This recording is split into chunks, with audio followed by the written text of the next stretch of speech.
Monsieur Nespolous, bonjour. Bonjour à vous. Alors merci d'avoir accepté de répondre à Aveyron TV. Alors avant de vous poser plusieurs questions sur ce mouvement agricole, la première chose que nous aimerions savoir, vous qui avez été du côté de l'Ariège, c'est un petit peu de connaître dans quel état d'esprit sont les agriculteurs qui ont subi cet abattage dans ce département. Alors ils sont bien sûr très déçus. Ils ont eu d'abord peur, après ils ont voulu se battre et après on les a divisés en deux puisqu'ils étaient deux frères et il y en a un qui a accepté l'abattage et malheureusement nous avons aussi cédé puisqu'on ne pouvait pas aller à l'encontre de ceux qui veulent. Ceux qui veulent. En même temps, ils avaient eu des pressions de l'État sur les subventions. Ils ont eu des pressions sur le fait qu'ils allaient empêcher la maladie chez les voisins. Donc oui, il y en a un qui a cédé. Parce que d'un point de vue moral, il n'en pouvait plus, quoi.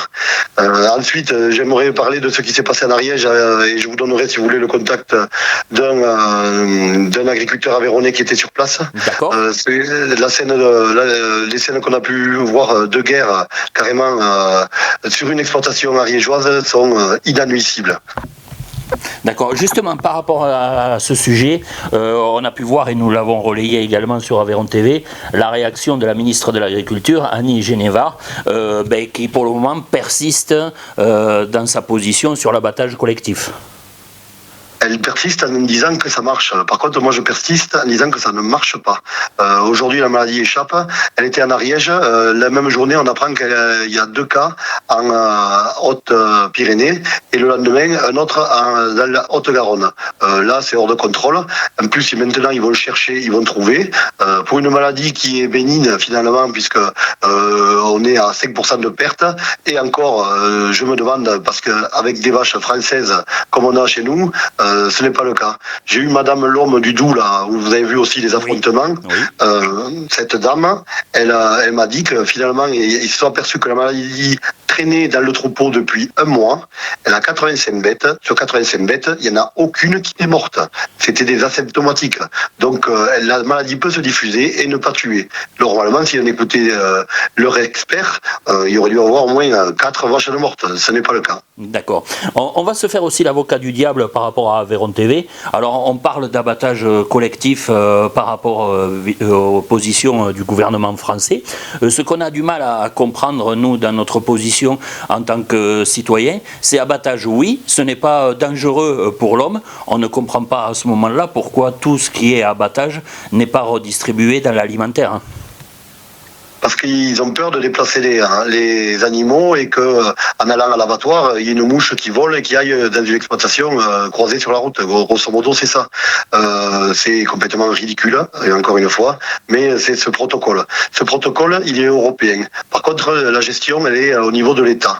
Tous les pays n'abattent pas. Comme en Italie, on n'abat pas. En Suisse, bon, c'est pas l'Europe, c'est pas dans l'UE, mais c'est le même protocole. On n'abat pas systématiquement tout le troupeau. Donc, oui, il faut écouter l'autre solution, puisqu'on en a essayé une. Maintenant, il faut essayer l'autre. Moralement, les agriculteurs ne tiendront pas en continuant ce protocole-là, qui est, d'un point de vue éthique, inadmissible. Justement, dans quel état d'esprit sont un petit peu les agriculteurs aujourd'hui sur le terrain ? Ils sont remontés comme des coucous. Nous, on avait un joli mouvement en Aveyron déjà, à la CR.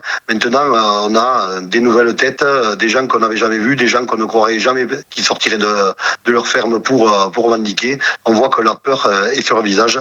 Alors, on nous dit qu'on instrumentalise la chose. Non. Ils voient très bien ce qui se passe et ils arrivent de même vers nous pour qu'on trouve ensemble des solutions et pour que si jamais arrive en Aveyron ou dans nos départements d'à côté, on soit tous solidaires pour continuer à se battre contre ce protocole-là.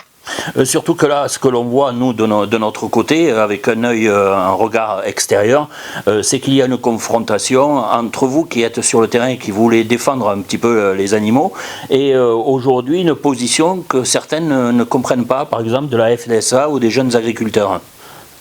Alors c'est marrant parce que cette position, quand elle arrive, cette maladie, quand elle arrive en Ariège, quand elle arrive dans le 66, quand elle arrive dans le 31, tout le monde retourne sa veste. Hein. Ils étaient tous pour l'abattage et quand la FDSEA du 31 a vu qu'elle était chez elle, maintenant ils ont fait un communiqué de presse qu'on a partagé sur notre Facebook disant que il fallait trouver une solution alternative. J'ai envie de dire aussi, tant mieux pour nous, Monsieur Bail qui avait aussi une position, Jérôme, avec qui j'ai échangé lors de la venue du président de la République, il était pour l'abattage. Aujourd'hui, il a aussi changé d'avis puisque le foyer était aussi à 10 km de chez lui et c'est tout à son honneur puisque j'ai envie de dire, il n'y a que les cons qui ne changent pas la vie. Alors ce qu'on pourrait prendre comme honorifique également du côté de la coordination rurale, c'est bien évidemment votre bataille, surtout qu'en plus, comme hier l'a précisé la ministre, sur chaque bête abattue, c'est un coût de 2 000 € qui est redistribué aux agriculteurs. C'est pas une question d'argent pour vous? C'est pas une question d'argent, mais imaginez que 2 000 €, c'était il y a 4 ou 5 ans. Nos vaches aujourd'hui, elles se raréfient. Tout ce qui est rare est cher. Aujourd'hui, une bête pleine, ça vaut 3 500 €. Alors là, ils vont indemniser des bêtes à 2 200 € et ça, cet argent apparemment ils l'auront relativement vite. Et par contre, il va y avoir une sorte d'enveloppe et à la fin, ils vont tout diviser, et à voir s'ils ont exactement la réelle somme de leur bovin, quoi. Donc il va manquer et surtout ils vont manquer des vaches pour reconstituer le cheptel, puisque déjà il y avait une pression. Si les vaches sont chères, c'est parce qu'il y a une pression, c'est parce qu'il y a moins d'élevage en France. Donc ils vont galérer à chercher des vaches du même niveau génétique qu'ils avaient. D'ailleurs, ils les retrouveront jamais. Alors avant-dernière question, on a vu ce matin sur Aveyron TV justement la réaction aussi de Arnaud Viala qui lui regrette que les instances nationales ne se déplacent pas et viennent à votre rencontre pour justement échanger. Alors c'est tout à son honneur, ça fait longtemps que nous sommes en contact avec M. Viala qui lui écoute les syndicats agricoles. Il avait déjà interpellé la ministre qui avait répondu déjà, comme elle répond aujourd'hui, défavorablement à nos protocoles. Aujourd'hui, j'ai envie de dire que les mouvements, ça marche, puisque on peut remercier M. Mazard de m'avoir appelé encore ce matin pour écouter le nouveau son de cloche et prendre avec... à mon avis, intérêt, nos revendications et peut-être, et il m'a avoué aussi que la politique actuelle, il était forcé de constater qu'elle ne marchait pas. Donc il faut trouver une alternative. Quelles sont-elles? On les a proposées.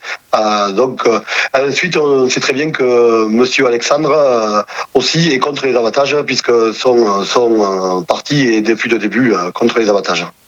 Alors pour terminer, justement, quelle va être la suite de votre combat, M. Nespoulos?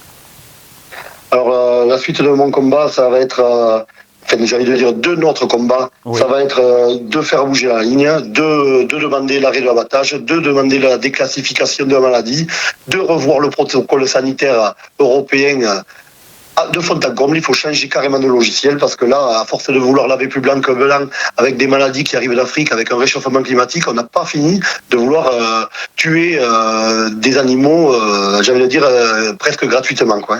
D'accord. Donc aujourd'hui, il est hors de question de céder et de lever les barrages que vous avez mis en place depuis jeudi que nous vous suivrons. On reste sur place et même on va faire des petites actions commando, j'ai envie de dire, journalières, en parallèle à notre maintien sur l'autoroute. Nos troupes se renforcent, on est toujours de plus en plus nombreux, les gens veulent agir, on ne va pas les décevoir. On n'est pas comme d'autres qui empêchent la colère de nos adhérents ou de nos sympathisants de s'exprimer. Alors bien sûr, on demandera à ce qu'il n'y ait pas de casse, on n'est pas là pour casser. Par contre, freiner l'économie du pays puisqu'on nous met des bâtons dans les roues, ça on ne va pas hésiter. Merci beaucoup d'avoir réagi à Aveyron TV et puis bien évidemment on va continuer à vous suivre dans ce mouvement sur l'abattage au niveau de la DNC. Merci à vous de m'avoir reçu.